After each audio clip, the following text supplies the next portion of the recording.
তিনি প্রথমে উত্তরাঞ্চল দিয়ে তার সফর শুরু করছেন।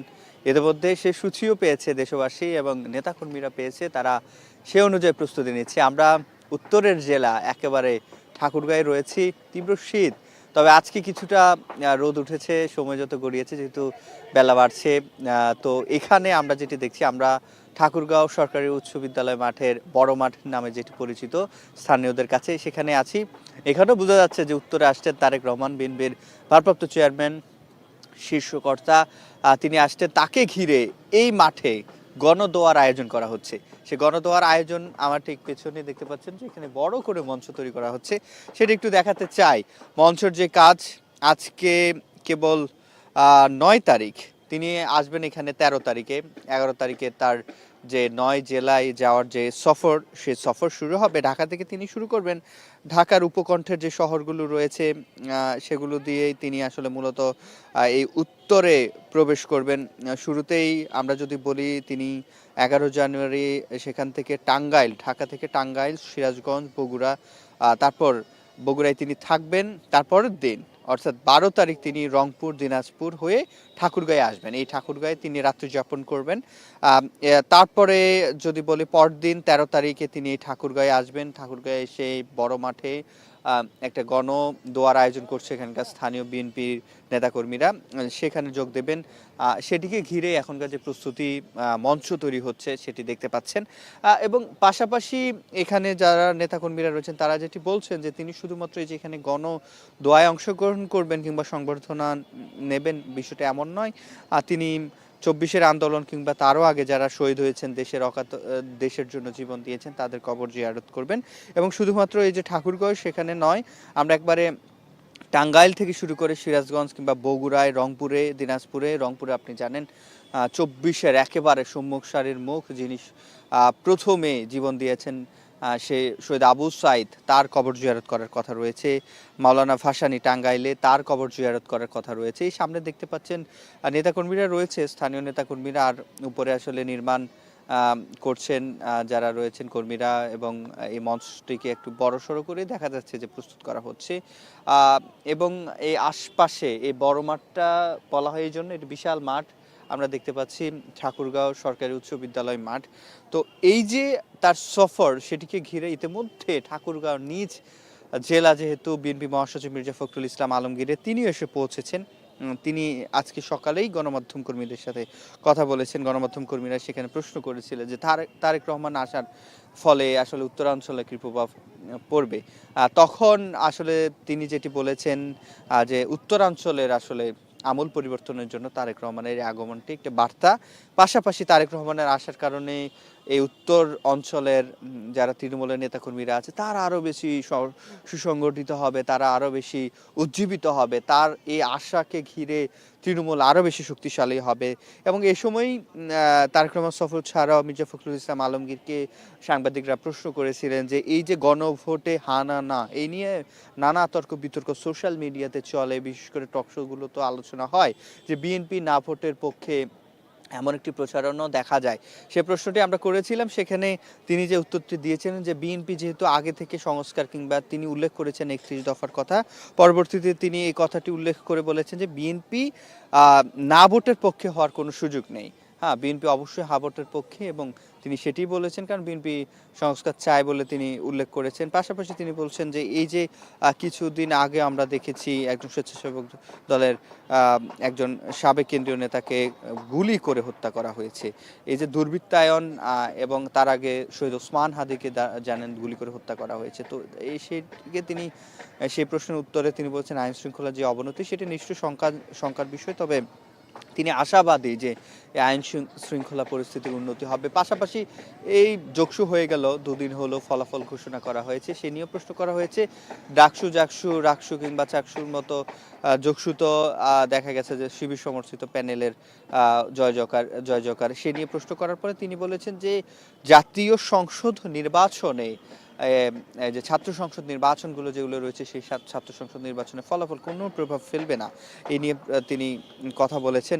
আমরা যেটি বলছিলাম যে তারেক রহমান সফরকে ঘিরে এই যেটি দেখতে পাচ্ছেন যে মঞ্চ প্রস্তুত করা হয়েছে, সে মঞ্চ প্রস্তুত হচ্ছে ঠাকুরগাঁয়ে। এর আগে তিনি শুরু করবেন সেই ঢাকার উপকণ্ঠের জেলাগুলো থেকে টাঙ্গাইল, সিরাজগঞ্জ, বগুড়া দিয়ে তিনি তারপরে আসলে রংপুর, দিনাজপুর হয়ে ঠাকুরগাঁয়ে আসবেন। ১১ তারিখ থেকে তিনি সে যাত্রা শুরু করবেন। সে সফরে আসলে মাওলানা আব্দুল হামিদ খান ভাসানী, সৈয়দ আবু সাঈদ, তৈয়বা মজুমদার সহ নিহত জুলাই যোদ্ধা কিংবা এই যে দীর্ঘ গণতান্ত্রিক আন্দোলনে যারা শহীদ ছিল তাদের কবর জিয়ারত, দোয়া মাহফিল সেখানে তিনি করবেন।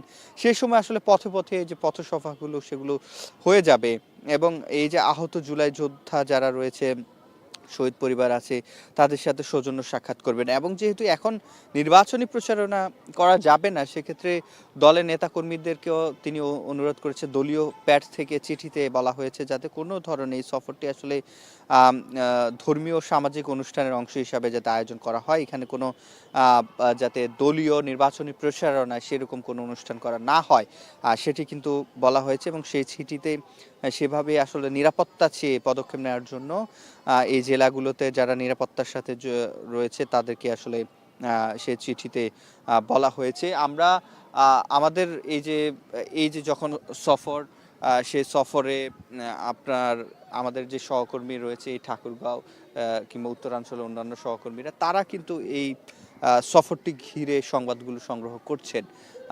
আমাদের ঠাকুরগাঁয়ের যিনি সহকর্মী রয়েছেন আব্দুল্লাহ আজাদ, আমরা আমার ঠাকুরগাঁয়ের সহকর্মী আব্দুল্লাহ আজাদের সাথে কথা বলতে চাই যে ঠাকুরগাঁয়ে যেহেতু মঞ্চ প্রস্তুত হচ্ছে, আর কি কি কর্মসূচি থাকতে পারে এবং তারেক রহমানকে আশা ঘিরে ১৭ বছর পর তিনি দেশে ফিরেছেন, তো সেটিকে আশাকে ঘিরে এই অঞ্চলে মানুষের মধ্যে বিশেষ করে তৃণমূলের নেতাকর্মীরা কি বলছেন, আপনি কি দেখছেন?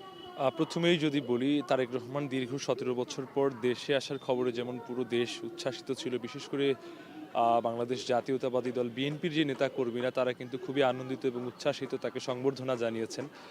অন্যদিকে তার উত্তরাঞ্চলে আসার যে খবর, এই খবরের পর কিন্তু উত্তরাঞ্চলবাসীও বেশ আনন্দিত এবং উচ্ছ্বাসিত। আর সেই সাথে যদি বলি, ঠাকুরগাঁয়ে আসবেন তারেক রহমান, এই খবর যখন সোশ্যাল মিডিয়ায় প্রচারিত হয়েছে তখন থেকেই কিন্তু নেতাকর্মী, বিএনপির স্থানীয় বিভিন্ন অঙ্গ সংগঠনের যে নেতাকর্মীরা রয়েছেন তারা কিন্তু সোশ্যাল মিডিয়ায় বিভিন্নভাবে তাকে সংবর্ধনা জানাচ্ছেন। ঠাকুরগাঁয়ের মাটিতে তিনি দীর্ঘ প্রায় ২৩ বছর পর এখানে আসবেন। ২০০৩ সালে তিনি ঠাকুরগাঁও সরকারি বালিকা উচ্চ বিদ্যালয়ে এসেছিলেন একটি সাংগঠনিক প্রোগ্রাম, এবং পরবর্তীতে সেই প্রোগ্রামে শীতবস্ত্র বিতরণও তিনি করেছিলেন। এই দীর্ঘ প্রবাস জীবন শেষে বাংলাদেশে ফিরে আসা এবং আবার দীর্ঘ ২৩ বছর পরে তিনি যেহেতু ঠাকুরগাঁয়ের মাটিতে আসছেন, নেতাকর্মীরা খুবই উচ্ছ্বাসিত। এবং আজকে ৯ তারিখ, গত ৭ তারিখ থেকে এখানে মঞ্চায়নের কাজ চলছে, একটি গণদোয়ার আয়োজন করা হবে। সেই সাথে জুলাই যারা আন্দোলনে শাহাদাত বরণ করেছেন, শহীদ হয়েছেন, তাদের কবর জিয়ারত করবেন তারেক রহমান। এটি ছাড়াও তিনি এই গণদোয়ায় অংশ নেবেন। শুধু তাই নয়, তিনি অংশ নেওয়ার পাশাপাশি ঠাকুরগাঁও জেলাসহ আশেপাশের যে কয়েকটি জেলা আছে এই জেলা থেকেও নেতাকর্মীরা এখানে গণদোয়ায় অংশ নেবেন বলে আমরা জানতে পেরেছি জেলা বিএনপির বরাত থেকে।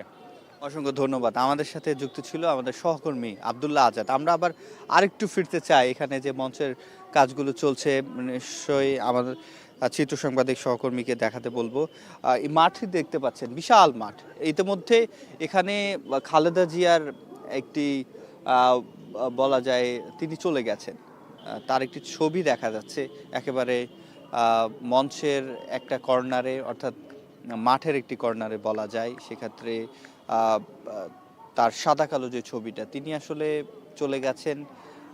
তার বিদায়ে বিএনপি যে নেতাকর্মীরা, শুধু তা নয়, সারা বাংলাদেশের যারা মানুষ রয়েছেন, তিনি যেহেতু আসলে সকলের যারা রাজনীতি করেন, ফ্যাসিবাদ বিরোধী রাজনীতি যারা করেছেন, তাদের সকলেরই অভিভাবক হয়ে উঠেছেন।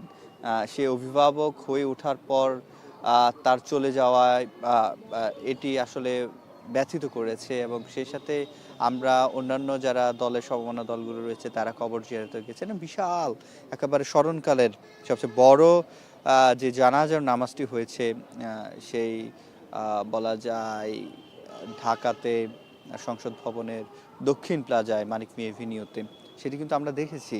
এবং সেখানে সকলে তার জন্য দোয়া করেছেন। পরবর্তীতে তাকে জিয়াউর রহমানের সমাধির পাশে শায়িত করা হয়েছে।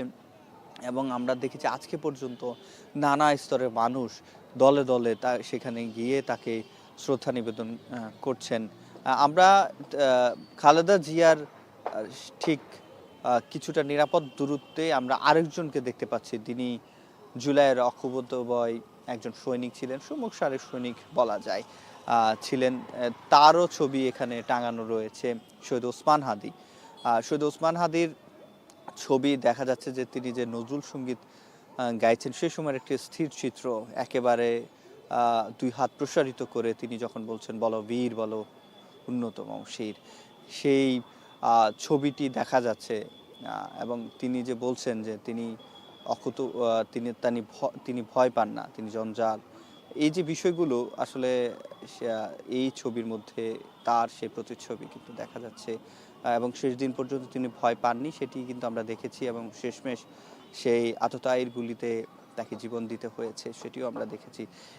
এবং এই মাঠে আমরা এই দুইজন যারা জীবন দেশের জন্যই কাজ করেছেন শেষ দিন পর্যন্ত, খালেদা জিয়া এবং শহীদ ওসমান হাদি, তার দুজনের ছবি দেখা যাচ্ছে। তার আশপাশে দেখতে পাচ্ছেন যে আমরা যে খোঁড়াখুড়ি যে কাজগুলো সেটি একটু দেখাতে চাই।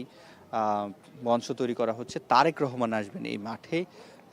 যে দর্শক শ্রোতারা পরবর্তীতে যোগ দিয়েছেন, আমরা আসলে ঠাকুরগাঁয়ে রয়েছি। ঠাকুরগাঁয়ের এখানে মঞ্চ তৈরি করা হচ্ছে এই বড় মাঠে, অর্থাৎ ঠাকুরগাঁও বালক উচ্চ বিদ্যালয় যে মাঠটি রয়েছে সেখানেই প্রস্তুত করা হচ্ছে। দেখা যাচ্ছে যে এখানে মঞ্চর সামনে একটা নির্দিষ্ট দূরত্বতে বাঁশের যে ব্যারিয়ার সেটি তৈরি করা হচ্ছে, সেই তৈরি প্রস্তুতিও চলছে। সামনে বড় মঞ্চ রয়েছে, সেটি আমরা আপনাদেরকে দেখাচ্ছি। এই মঞ্চেই তারেক রহমান ঠাকুরগাঁয়ে 23 বছর পর আসবেন।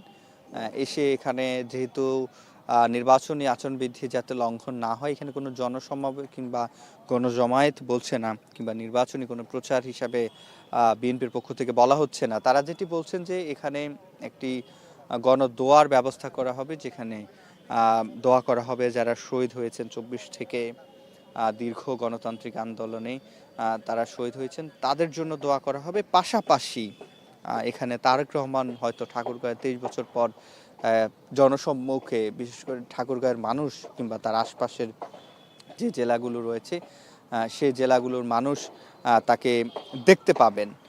তো তার জন্য এই পাশে এই উত্তরের যে নেতাকর্মীরা রয়েছে, উত্তরের নেতাকর্মীরা বেশ খানিকটা উজ্জীবিত বলা যায়। আমরা সেটি মূলত দেখতে পাচ্ছি, এবং মঞ্চ তৈরি কাজ একেবারে বলা যায় শেষ মুহূর্তে যে কাজগুলো সেগুলো আরও পরে শুরু হবে। এখন একবারে প্রাথমিকভাবে আমরা আমরা যে কঙ্কাল সেটি মূলত দেখতে পাচ্ছে, এবং এখানে এই যে তার আশাকে ঘিরে আইন শৃঙ্খলা বাহিনী যে প্রস্তুতি সেটি কিন্তু আসলে দেখা যাচ্ছে। এবং আইন শৃঙ্খলা বাহিনীর যে প্রস্তুতি সেটিও সম্পূর্ণ শেষ করা হচ্ছে। আমরা এই যে মঞ্চ যেটি রয়েছে সেটি মোটামুটি এখন বলা যায় এখানে কঙ্কাল দাঁড়িয়ে আছে। কিছুক্ষণের মধ্যেই এই যে কাজগুলো, আজকে শুক্রবার, তার কাজগুলো চলছে, এবং তিনি এখানে আসবেন বলা যায় 13 তারিখ। 11 তারিখে 9টি জেলার যে সফর, সে সফরের উদ্দেশ্যে বের হবেন, এবং তিনি এখানে এসে 13 তারিখ উপস্থিত হবেন। এই জন্যই ঠাকুরগাঁয়ে গণদোয়ার জন্য যে মঞ্চ সেটি প্রস্তুত করা হচ্ছে, সে কাজই শুরু হয়েছে। তো এই ছিল আমার কাছে ঠাকুরগাঁও থেকে